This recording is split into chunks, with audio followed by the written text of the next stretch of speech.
Praise God. Are you excited today? Amen. Tingnan mo nga yung katabi mo, nagbo-blooming, gumaganda, gumagwapo. Pakisabi sa katabi mo, you look great today. Praise the Lord. Magpapaalam po pala ako sa inyo, no? This coming Tuesday night, ay flight ko going to Iran. Iran tuloy. Going to Manila, magkakaroon po tayo ng meeting lang ng ating bishop and the president. Okay? So, praise the Lord. Before that, let's pray. Lord, maraming salamat po sa ating, for this wonderful day, for the life that you have given us each and every day, Lord. Salamat din, Panginoon, sa healthy life na binibigay mo sa amin.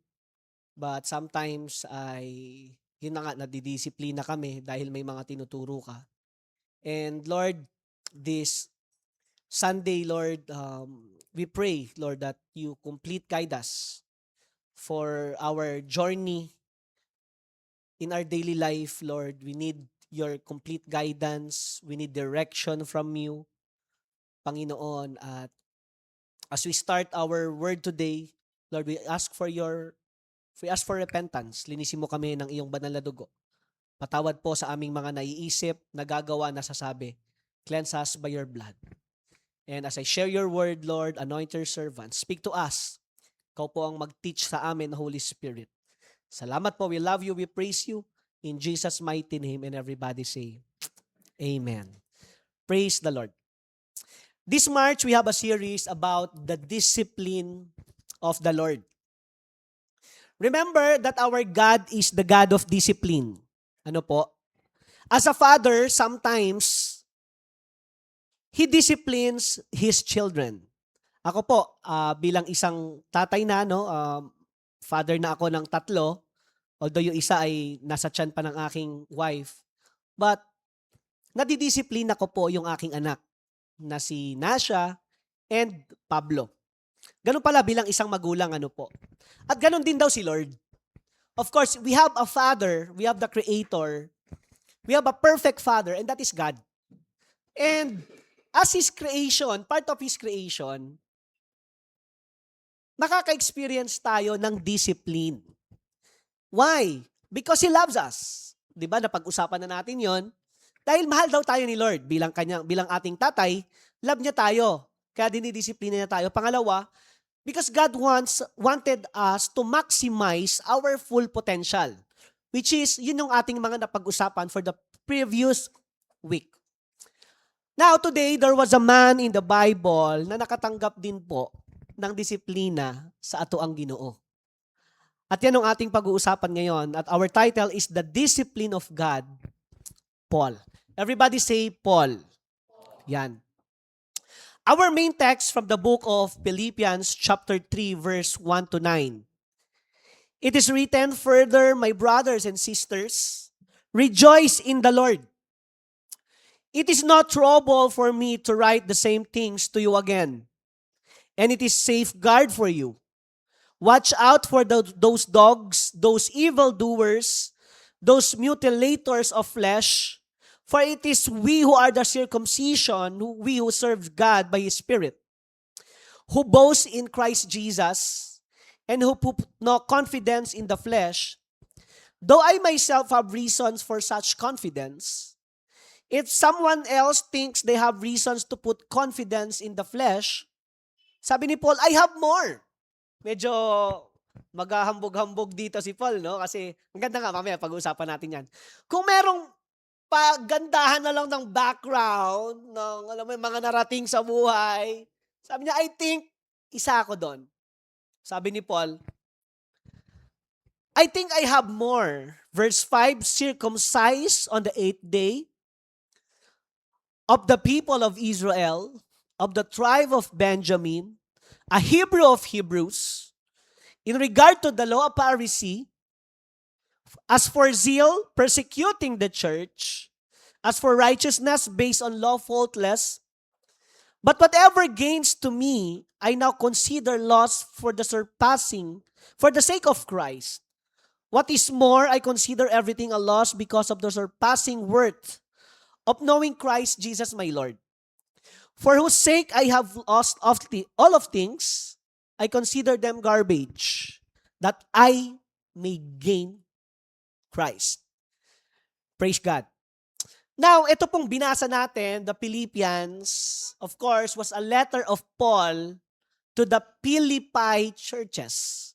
Kaya tinawag yan na Philippians. Lugar yan, Philippi. Kaya yans, mga taga-Philippians. Now, who is Paul? Ito nga, dahil topic natin si Paul, sino ba ito si Pablo sa Tagalog? Now, let us study the background or training and how God disciplined Paul. Again, who is Paul? Number 1, letter A. Paul was born about AD 3 to a prestigious family whose members were Roman citizens living in the city of Tarsus. So Paul was actually born as Saul. Yan ang kanyang unang pangalan, Saul.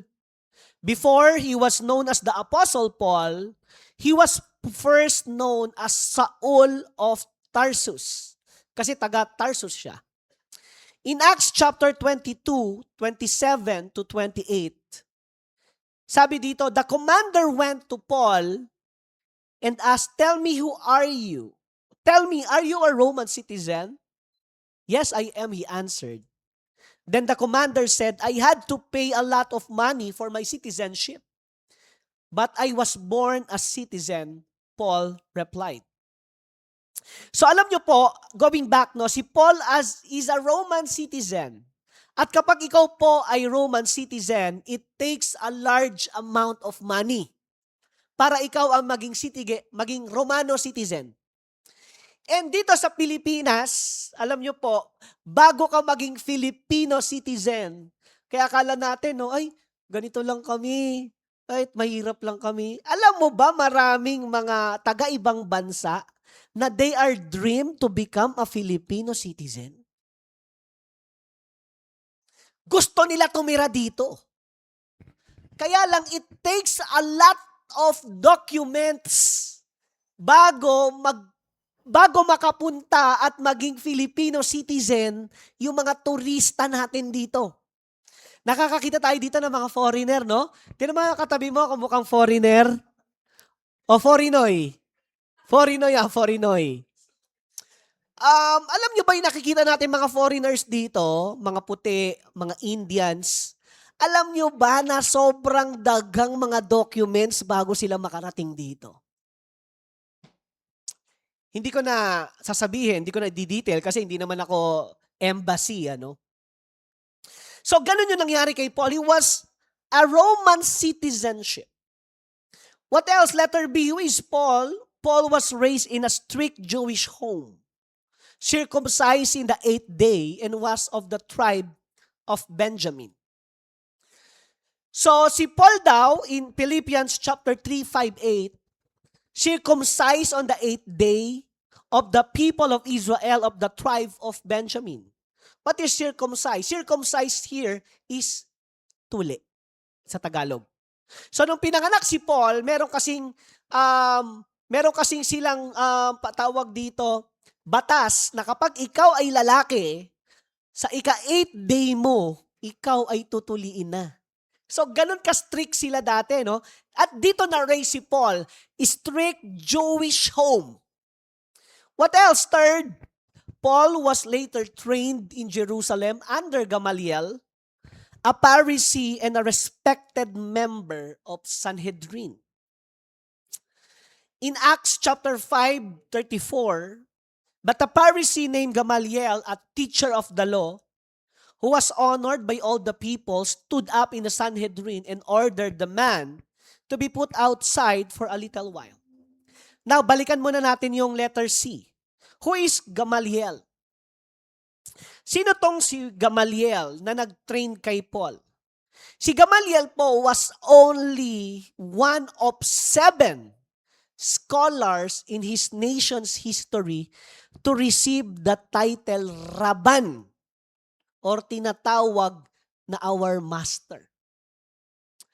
Now, if you are Rabban, sa kanila nung araw, you are one of the advisor of the king. Ibig sabihin, kapag Rabban ka, lagi kang nasa tabi ng hari. Kapag may decision yung king, o sa panahon na lang natin, is like a president, may plano ako. Uy, parang may naiisip ako. Ang gagawin ng king, bago niya gawin yon, magko-consult muna siya sa mga Rabban, which is teachers. Kung tama ba itong decision ko? Tama ba itong gagawin ko? At nung Rabban ka nung araw, you are one of the scholars. Ibig sabihin, matalino, magaling. Hindi lang yon, you are also advisor of the prominent people. Ibig sabihin ng mga prominent people, sila yung mga bigate, no, noong mga araw. Ako, may mga namimit ako na mga ganyan ngayon. No? He is the consultant of this big company. He is the advisor of the CEO. So nakakamit, may mga pinamimit sa akin si Lord na mga ganyan, no, na mga dinidate ako. Na nagugulat ako, sabi ko, wow! So, Gamaliel also was a grandson of Hillel, the founder of the school of interpretation bearing his name. Now, ito yung mentor ni Paul. Okay? Kasi syempre may mga schools din dati, no? May mga eskwelahan sila. So ito si Gamaliel ay isang Rabban na nagtuturo sa mga schools. Mga kilalang eskwelahan nung araw.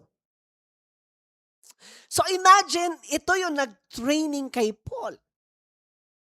Alright? And I think meron tayong mga ganyan ngayon, no?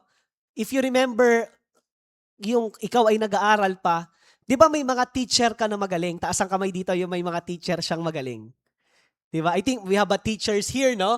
At yung mga teachers nating magagaling, hindi mo sila makakalimutan. Ako meron akong teacher na magaling talaga. Si Ma'am Cheka when I was grade 1. Galing nun! At hanggang ngayon, naaalala ko siya kung paano siya magturo at saka kung paano siya maggalit sa akin. Kasi mamamato ng eraser yun. Alam mo, nakakatuwa nung araw. No? Ewan ko kung meron pa ngayon yan, yung mga eraser. Wala na. Dati, babatuhin ka ng chok pag hindi ka nakikinig. Si Tejano, ito, tinan mo to. Puk! Welcome, may Listen! Ngayon ba, meron na, wala na? Pag binato ka, ano na no? DepEd.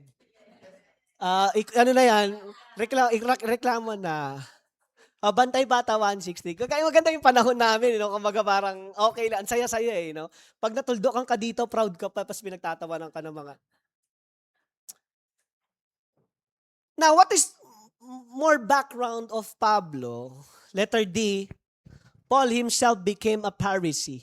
Dahil nga na-training siya ni Rabban Gamaliel, he became also a Pharisee, adhering strictly to the Jewish law and customs. Philippians 3:5b. A Hebrew of Hebrews, in regard to the law, a Pharisee. So Paul was intense loyalty to the traditions of the elders to Judaism. Kaya si Pablo ay masyadong religious. Ano po? At akala niya ang pagiging relihiyoso ay isang pagmamahal sa Diyos at ito ay tama. To become a religious person. At ganun ka-devoted ito si Paul. Dahil di pa nga siya namimit ang Panginoon during this time. And last, letter E, who is Paul. Before, Paul was known as the primary enemy and persecutor of the Christians. Alam nyo, taas ang kami ng mga believers of Jesus, Christians dito. Okay, listen.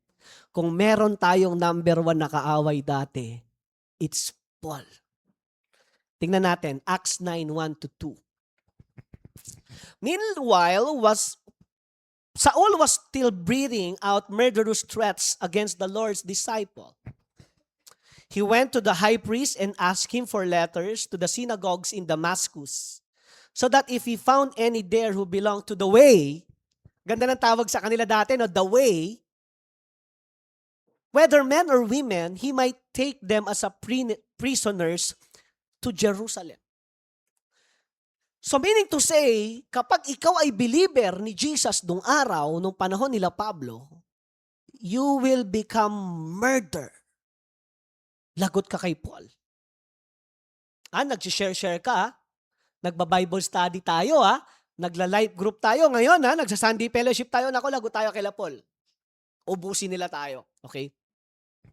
So Paul oversee the execution of a man named Stephen, the first Christian martyr. If you remember Stephen, sino nakakakilala kay Stephen?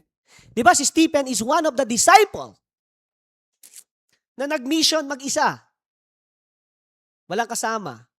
O, tinan mo nangyari, nakita siya ni Paul. In-execute nila, pinatay nila si Stephen. Stoned to death. Dahil wala pa namang baril nung araw. So he did this with a pure conscience at first. Akala ni Paul kapag nakakapatay siya ng mga believers o mga Christians, okay lang na. Sabi, pure conscience. Wala lang. Kasi parang kulto tayo kasi nung araw sa kanila eh. And later, he interpreted his action as a blasphemy. And because of this, dito na ngayon makakatanggap ng palo, ng discipline si Paul sa ating Ginoo. Here comes God's discipline in the life of Paul. Tingnan natin yung kwento. Kwento ko na lang sa inyo. Kasi ang ganda ng Bible, no? Hindi na ako aalis dyan sa Bible. Ang ganda niya na, ikikwento ko na lang. Acts chapter 9, 3, 1 to 9. 3 to 19 pala. 3 to 19. Go. So, ito na yung disiplina ni Paul. As he neared Damascus on his journey, okay, so may nabalitaan ni Paul ay merong mga believers sa Damascus. Kumakalat, sharing Jesus. So, ang ginawa ni Paul, punta tayo doon. Okay? Lagot sila sa atin. So now, as he heard Damascus on his journey, suddenly a light from heaven flashed around him. Habang nagtatravel daw sila Paul, nakakabayo, maya-maya merong light from heaven flash around him. At ang sabi, nung na-flash around him, verse 4, he fell to the ground and heard a voice say to him. Nung may puting ilaw daw from heaven, sabi, he fell to the ground. Habang kumakabayo, nag-fell to the ground. Maya-maya, nung na-fell, may narinig si Saul na voice. Ang sabi, Saul, Saul, why do you persecute me? Saul, Saul, bakit mo ako kinakalaban o bakit mo pinapahirapan yung tao ko? Parang ganito ito. Sagot ni Paul, who are you, Lord? Who are you, Lord? Saul asked, ang sagot naman ng voice, I am Jesus, whom you are persecuting. He replied. Ako to si Jesus na pine-persecute mo. Verse 6. Now get up and go into the city, and you will be told what you must do. Then the men traveling with Saul stood there speechless.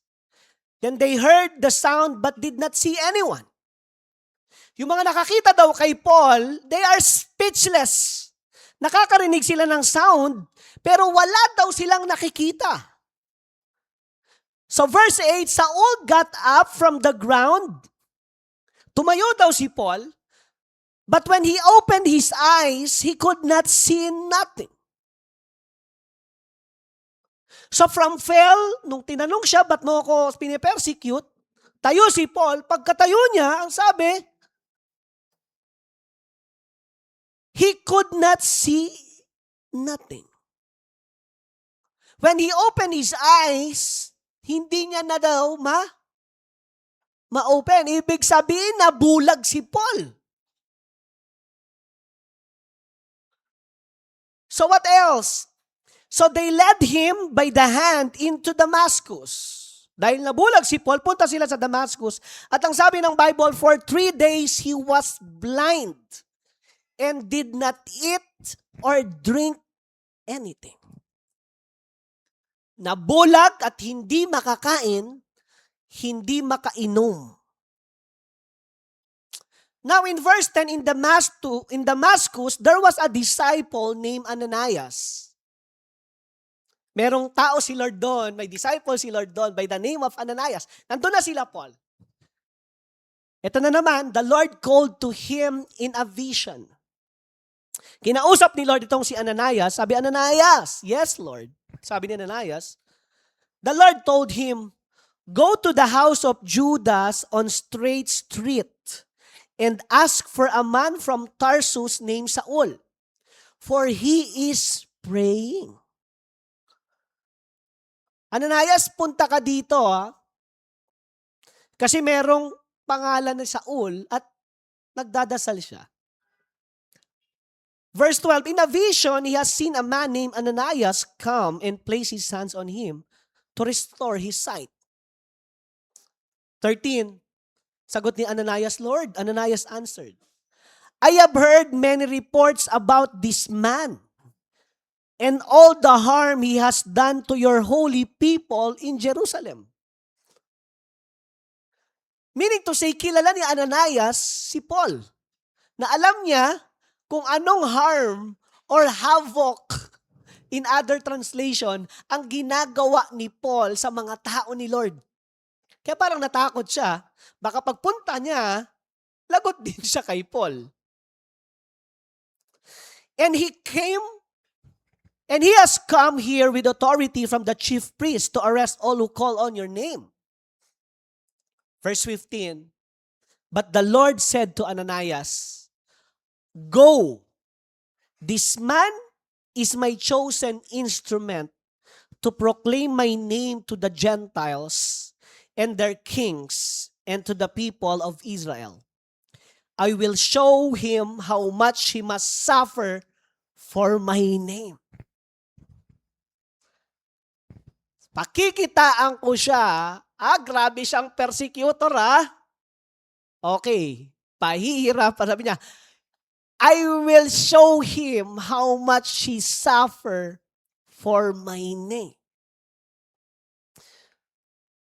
And next, 17, then Ananias went to the house and entered it. Punta si Ananias, placed his hands on Saul and said, Brother Saul, the Lord Jesus who appeared to you on the road as you were coming here has sent me so that you may see again and be filled with the Holy Spirit. Alam mo, ang galing ni Lord, no? Kinakausap ni Saul na may pupunta sa kanya si Ananias, at si Ananias kinakausap ni Lord na pupunta siya kay Saul. Ganon ka-detailed si Lord, no? Kapag may papagawa siya sa'yo. It's very clear. Then immediately, something like scales, pag-pray ni Ananias, sabi, something like scales fell from Saul's eyes and he could see again. Maya-maya, pagka-lay hands, pagka-pray ni Ananias, sabi, nakakita na daw si Paul, he got up and was baptized, and after taking some food, he regained his strength. Pwede ba palakpakan mo naman natin si Lord dyan? So after this painful discipline of Paul, binulag siya for 3 days, hindi makakain, hindi makainom. What happened to Paul after this? Acts 9:20-22. Dito na nag-iba si Paul. At once he began to preach in the synagogues that Jesus is the Son of God. All those who heard him were astonished and asked, isn't he the man who raised havoc in Jerusalem among those who call on his name? And hasn't he come here to take them prisoners to the chief priest? Hindi ba't yan yung destroyer o nag-create ng gulo sa mga believers? Kaya lang si Paul nagpipreach eh. Ang pinipreach niya na daw si Jesus eh. Dating kaaway ni Jesus, dating ayaw kay Jesus. Kaya lang maya-maya, nag-share na about Jesus. And verse 22 sabi, yet Saul grew and more powerful and baffled the Jews living in Damascus by proving that Jesus is the Messiah. So ang ganda ng transformation sa buhay ni Paul. Now let us see how God used mightily the life of Paul. After persecution, may pinagawang mission sa kanya si Lord, preaching. Tingnan mo yung mga ginawa at mga tinrabaho ni Paul. This is the first missionary journey of Paul. Go. Yan. Unang-una, dito si Paul sa Antioch. Dito siya nag-start. Pangalawa, punta siya dito. Mga lugar ito Next, punta siya sa Salamis. Mission siya sa Papos. Atalia. Antioch. Iconium, Lystra, Derbe. Balik sa Perga. And 9, balik na naman sa Antioch. So this is the first missionary ni Paul. And it takes years, no? Kung paano tinrabaho ni Paul yan. So parang sa panahon natin, parang ganito lang. Davao, Manila, Bulacan, ano pa? Cavite, ano pa? Iba-ibang lugar yan. Ganun nag-mission si Paul sa iba't ibang bansa din. Next, this first missionary ni Paul, dito nakilala ni Paul si John Mark na magiging partner niya na pinsan ni Barnabas. Si John Mark yung nagsulat ng Book of Mark. No? At dito rin sa first missionary ni Paul na ito, nakilala niya yung Jewish sorcerer by the name of Bar-Jesus. Na nagsasabi, yung parang sorcery, manghuhula. Nung nakita niya si Paul, nirebuke siya ni Paul. At doon na born again si Bar-Jesus. Okay?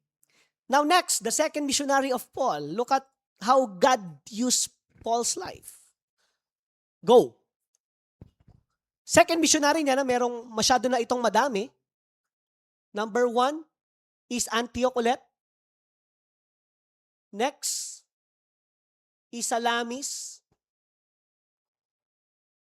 Papunta sa Cilicia.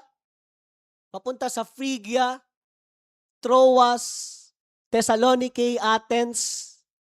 Yan na lang. Picturean nyo na lang para at least meron kayong source. Jerusalem, Judea. So naglibot na si Paul dito sa iba't ibang bansa. Dito na rin ni Paul na-meet sa second missionary niya, si Timothy, na kung saan mementoran niya na makakasama niya mag-mission. Third, next missionary journey ni Paul, go. Okay, yan na lang. Picturean nyo na lang, Cilicia, Pisidia, Ephesus, Troas, Neapolis, yan ang mga iba't ibang lugar na yan. And last, fourth missionary of Paul is, ayan, you can take the picture. Now, as we can see, from persecutor, what happened to Paul is he become the greatest missionary of all time. Ito yung shocking dito, no? Na dating unbeliever, diniscipline ni Lord, and look at what happened. He becomes the greatest missionary. So makikita natin, alam mo yung mga taong kaibigan mo na mga unbelievers?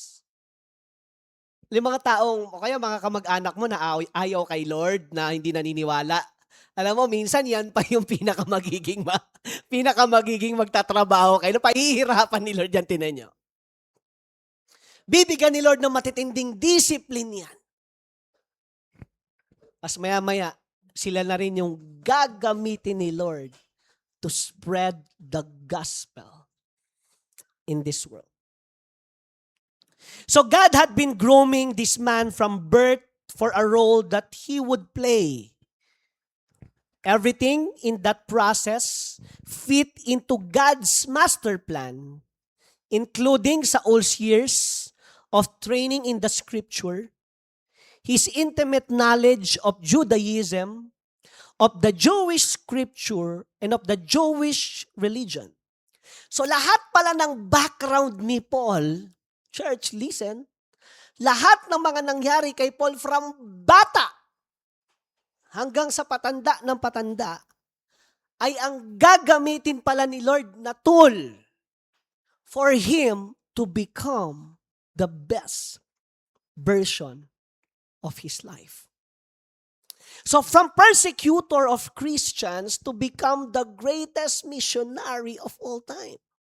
Kung may mga nakikita tayong GOAT, no, kung tawagin na sila Michael Jordan, di ba, sila Kobe Bryant, tawag sa kanila GOAT.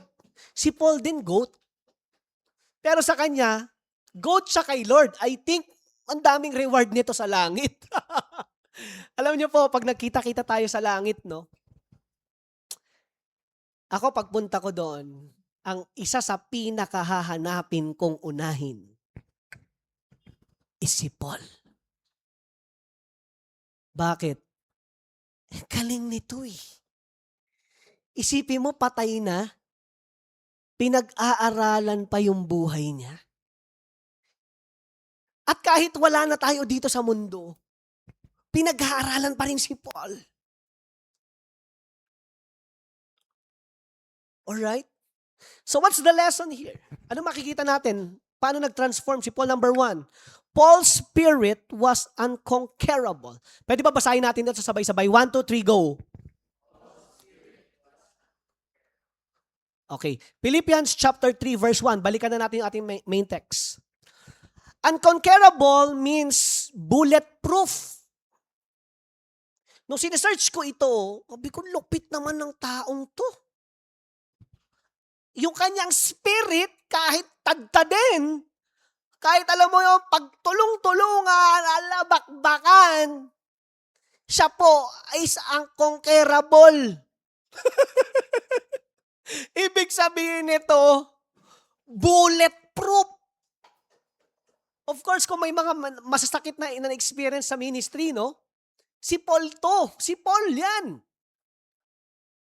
Kasi iba't ibang mga churches na yung mga inaawakan niya, iba't ibang lugar. Ang daming tao niyan. Basahin natin further.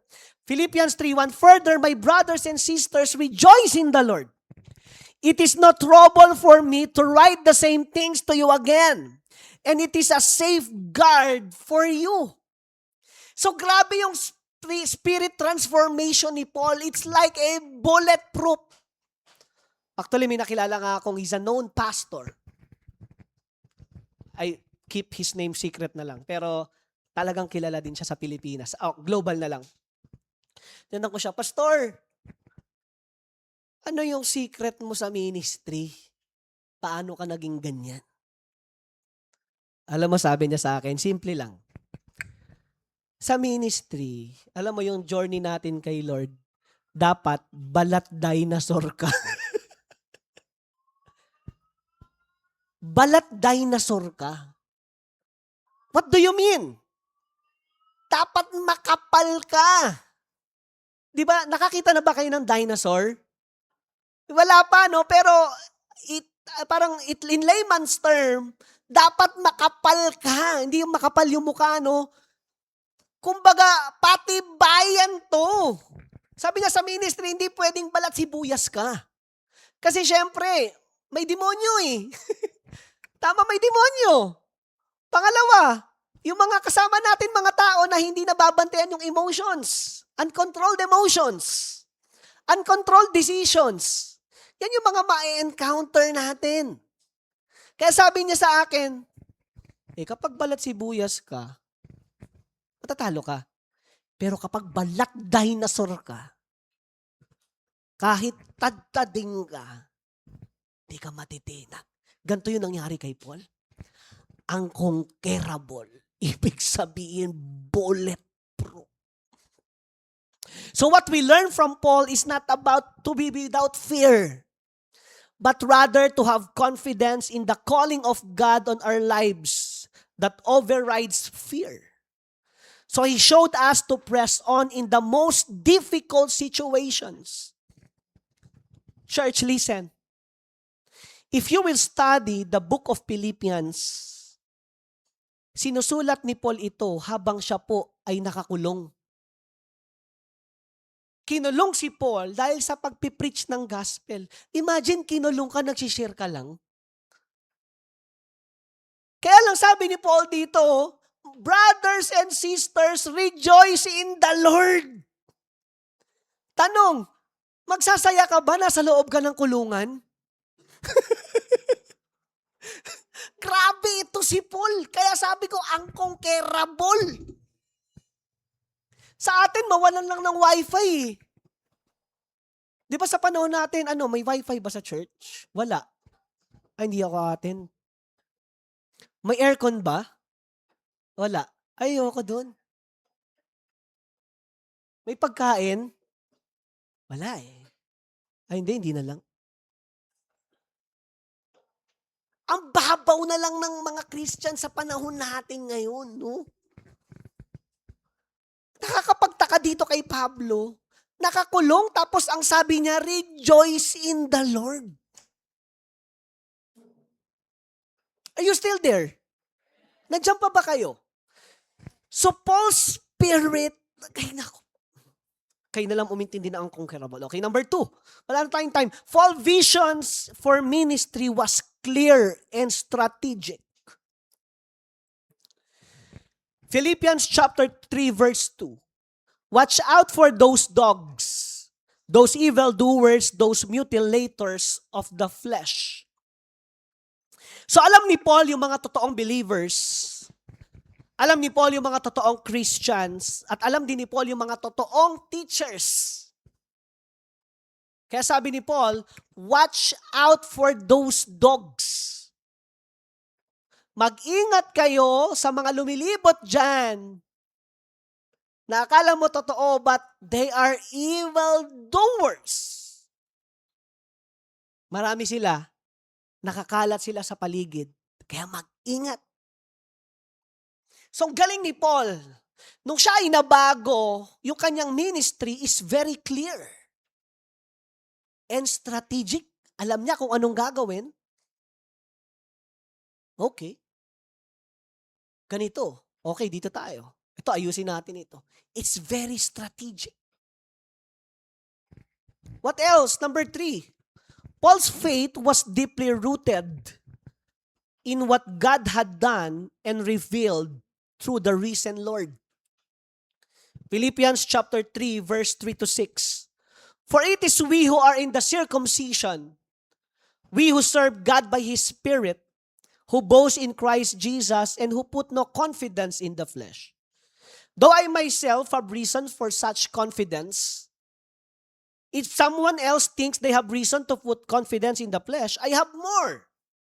Circumcised on the 8th day, the people of Israel, of the tribe of Benjamin, a Hebrew of Hebrews, in regard to the law, a Pharisee, as for zeal, persecuting the church, as for righteousness based on the law and faultless. So as we can see, kahit na maganda yung background ni Paul, wala lang ito sa kanya. He is deeply rooted with our Lord Jesus. Actually, ang ganda pa nung next na sasabihin ko, lahat ng mga narating ni Paul, alam mo, minsan may mga ganyan tayo, no? Sa ministry, lalo na kapag ang ganda ng background mo, ang ganda na ng position mo, may something, ito yung sinare sa akin ni Edmond Chan, personally. Beware of a celebrity syndrome. Sabi niya, ang dami ng mga Christians ngayon, celebrity syndrome. Ano ibig sabihin nun? Celebrity type. Akala mo kung sino na. Porket nagpe-preach na-expose na sa pulpit, na-i-invite na. Feeling celebrity na. Si Paul hindi ganun. No? At karamihan na rin mga tao ganyan na ngayon. May celebrity syndrome. Si Paul hindi. He is deeply rooted with God. At nakafocus lang siya sa ating Panginoon. Amen. Number 4. Paul believed that this world is temporal and that Jesus Christ is coming back. Philippians chapter 3, 7-8. But whatever were gains to me, ito na yung maganda. Sabi niyo, ano man ang mga narating ko, I consider loss for the sake of Christ. So imagine Paul's background at saka kung ano yung mga narating niya sa buhay. Ano yung mga napuntahan niyang lugar. Kaya lang sabi niya, whatever gains to me, I consider loss for the sake of Christ. Wow. So what is more, I consider everything a loss because of surpassing worth of knowing Christ Jesus my Lord. For whose sake I have lost all things, I consider them garbage that I may gain Christ. Imagine, lahat ng mga accomplishment ni Paul, lahat ng success ni Paul, sabi niya what? I consider it as a garbage. Grabing mama ito. Alam mo kung may crush ako, si Paul. Iba siya eh. And last, number 5. Dito ako magtatapos. Paul didn't care about success in this world, but focus on the goal which God has prepared for him. In Philippians 3:13-14, brothers and sisters, I do not consider myself yet to have taken hold of it. But one thing I do, forgetting what is behind and straining toward what is ahead, I press on toward the goal to win the prize for which God has called me heavenward in Christ Jesus. Isang malakas na palakpak para kay Lord. So as we can see, Jesus transformed Paul into a new creation, giving him new identity and relationship. Maganda dito, binigyan ni Lord si Paul ng magandang missions. Sa aking pagtatapos, what are we learn? What's the lesson na makikita natin kung paano dinisiplina ni Lord si Paul? Number 1.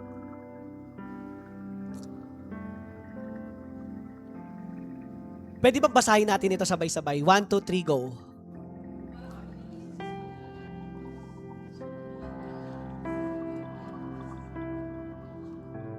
Parang pinalihirapan tayo ng PowerPoint, Okay, listen. As we can see, sometimes God's discipline leads you to your best version of your life. So makikita natin, kapag dinidisiplina pala tayo ni Lord, huwag kang magtampo. Kapag dinidisiplina ka ni Lord, wag mong ayusin mo yung emotion mo. Hindi ito yung may pinadala lang sa'yo si Lord na gamay lang na sabi nating bubuyog lang na problema. Ikaw naman, ba naman ang hirap naman ito, ayoko na nga. Bubuyog pa lang yun, paano kung padala ka ng dinosaur? So yung mga maliliit na yun, actually, dinadahan-dahan ka ni Lord eh. Minsan may palo si Lord, bilang isang tatay, may palo talaga si Lord na, anak, tama na ha. Anong gagawin niya? Pero minsan talaga may palo naman talaga na full swing eh. Pah! Agaw!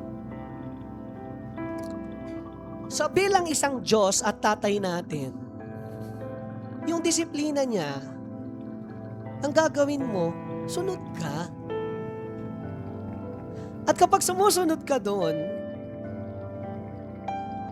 lumalabas yung full potential mo. Ang ganda na nangyari kay Paul. Nung binulag siya, sunod siya. Di na siya bumalik sa nakaraan. Yung pala, gagamitin siya ni Lord para lumabas yung full potential niya. Same with you. Ano ba naman yan si pastor? Ayaw pa ako magkaroon ng uyab. Ano ba naman yan? Bawal magsama yung babae tsaka lalaki.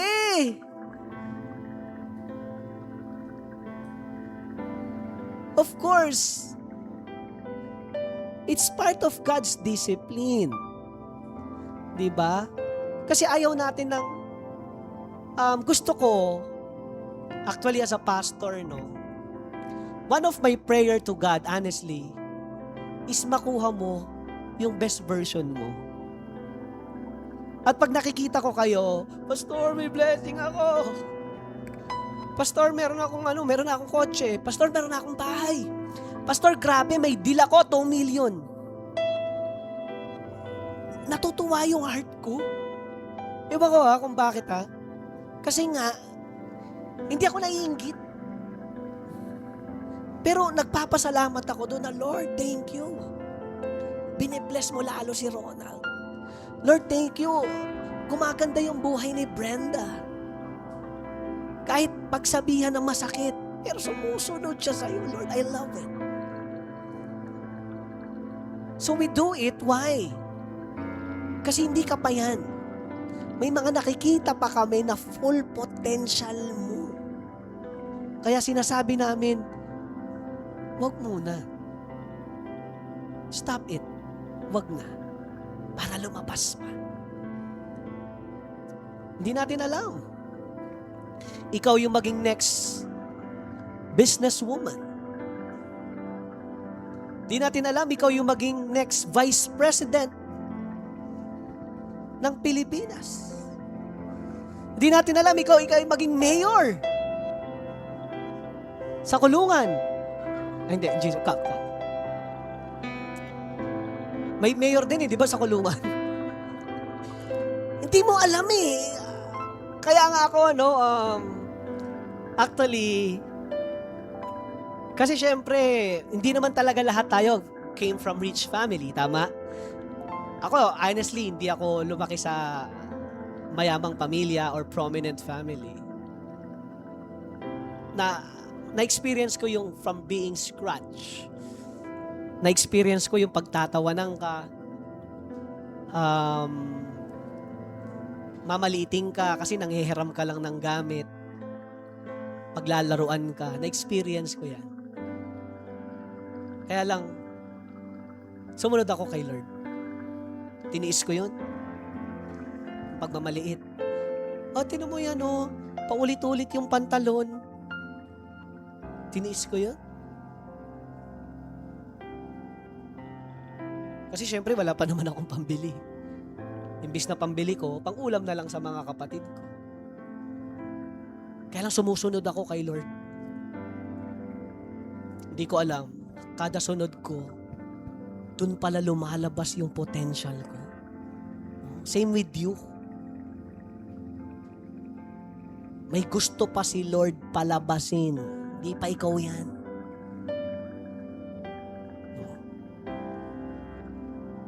Di natin alam, ikaw yung maging next contractor.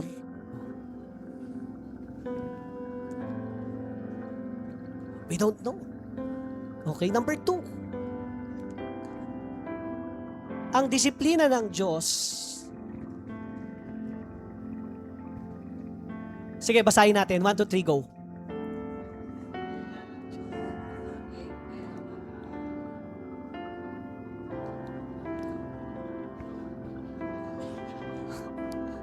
Tingnan mo, parang dinidisiplina din tayo ni Harona.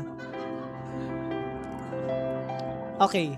So, in other words, ang disiplina daw ni Lord, honestly, masakit. Sino dito nasaktan sa disiplina ni Lord na sakit? Pero maganda kay Lord, kapag dinidisiplina ka, kaya mo. Hindi magbibigay ng disiplina si Lord sa'yo na hindi mo kaya. Kaya ang gagawin mo, kahit masakit. Sorry sa word na Tagalog, tutok. Ibig sabihin ng tutok, focus ka lang. You focus. Hindi ka focus sa tao, hindi ka focus sa sitwasyon mo. Ang gagawin mo, you focus only to Jesus. Sa Kanya lang, wala nang iba. Huwag sa pastor, huwag sa mga kasamahan natin sa church. Only to Jesus Christ. Amen? And last, number 3. Sabay-sabay tayo, go. Pwede mo malakas naman kasi last na yan. 1, 2, 3, go.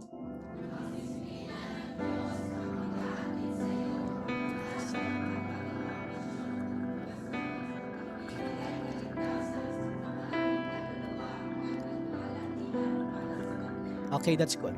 So yung disiplina daw ni Lord ay ihahatid ka papunta sa ipapagawang mission sa iyo ni Lord. At yung mission na yon, ikaw yung gagamitin ni Lord. Kasi marami pang mga souls na naliligaw. At kapag ginagamit ka na ni Lord doon, alam mo, matutuwa si Lord at magbibigay glory para sa Kanya. Isang malakas na palakpak para sa ating Panginoon. Tatayo tayo, we will all pray. Hallelujah. Pipikit mo yung dalawang mata mo.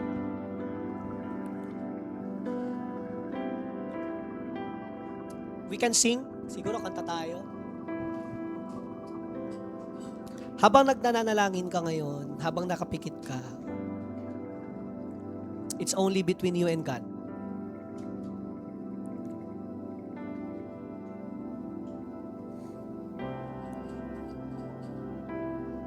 And look at the picture of the life of Paul. From enemy,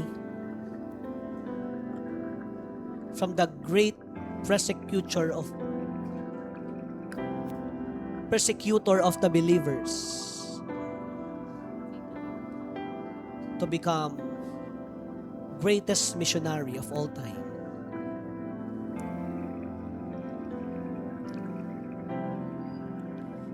Ganyan si Lord magdisiplina.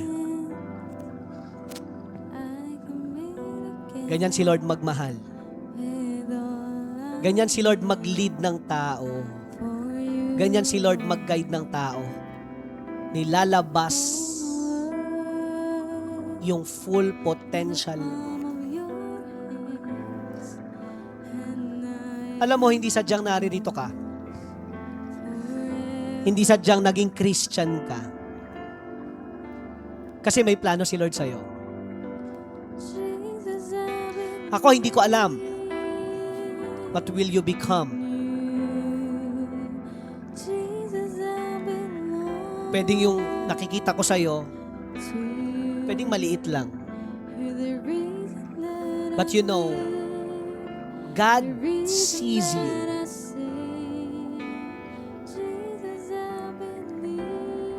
As a special instrument.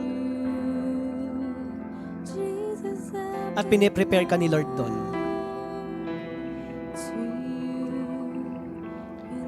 May mga ipapagawa sa iyo si Lord na mga missions. At yung mission na yan, hindi ko alam kung saan yan. Hindi ko alam kung paano. Pero ikaw yung gagamitin ni Lord dyan. Kasi maraming mga ligaw na kaluluwa. At At habang ginagawa mo yan, matutuwa si Lord sa'yo. Habang sinusunod mo siya, you know, the God who created the heavens and earth is always excited seeing you doing His mission. And right now, I give you time. I give you time to talk to God.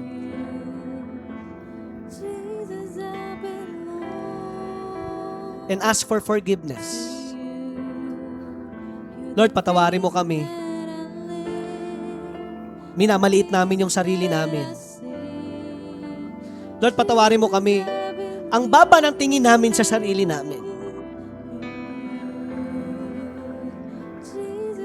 Pero salamat, Lord, hindi ka pala ganun tumingin.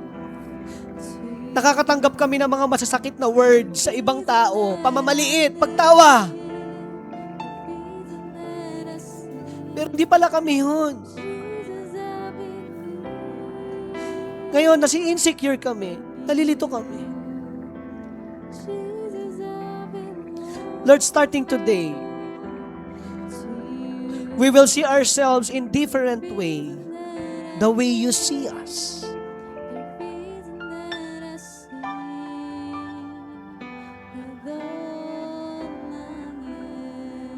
And Lord, again, starting today, we just want to surrender our life to you.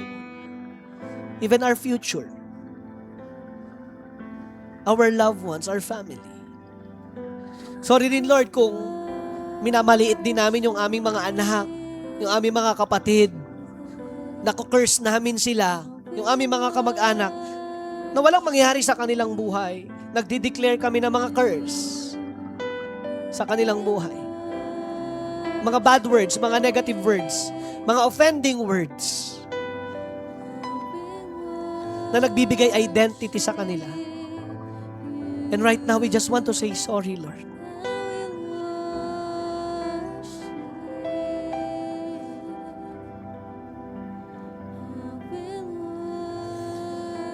Hallelujah. Thank you, Lord, for reminding us from the life of Paul kung paano mo siya dinisiplina. Kung paano mo siya ginamit.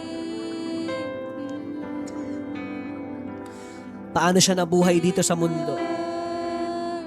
Living the best version of his life. Hallelujah. Thank you, Jesus. And right now, may I all invite all our new friends today? We have a new friends here, I think. Can you come forward? Palakpakan naman natin ating new friends. Amen. Let's pray for them. Okay, can we lay our hands to them? Sige, welcome welcome sa church. Sige, pag-pray natin sila.